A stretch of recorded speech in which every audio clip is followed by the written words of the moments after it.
Hello and welcome to our YouTube channel. Today we are going to talk about Bhagavad Gita, Chapter 1, verse 32, 33, 34, and 35, and for more video like this, subscribe our channel. Arjuna has addressed Lord Krishna as Govinda because Krishna is the object of all pleasures for cows and the senses. By using this significant word, Arjuna indicates that Krishna should understand what will satisfy Arjuna's senses. But Govinda is not meant for satisfying our senses. If we try to satisfy the senses of Govinda, however, then automatically our own senses are satisfied. Materially, everyone wants to satisfy his senses, and he wants God to be the order supplier for such satisfaction. The Lord will satisfy the senses of the living entities as much as they deserve, but not to the extent that they may covet. But when one takes the opposite way, namely, when one tries to satisfy the senses of Govinda without desiring to satisfy one's own senses, then by the grace of Govinda, all desires of the living entity are satisfied.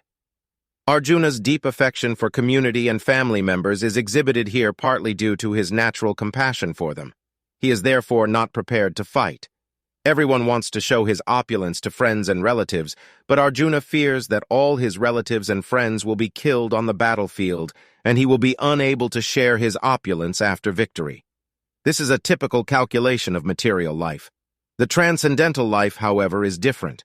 Since a devotee wants to satisfy the desires of the Lord, he can, Lord willing, accept all kinds of opulence for the service of the Lord, and if the Lord is not willing, he should not accept a farthing. Arjuna did not want to kill his relatives, and if there were any need to kill them, he desired that Krishna kill them personally. At this point, he did not know that Krishna had already killed them before their coming into the battlefield, and that he was only to become an instrument for Krishna. This fact is disclosed in following chapters. As a natural devotee of the Lord, Arjuna did not like to retaliate against his miscreant cousins and brothers, but it was the Lord's plan that they should all be killed.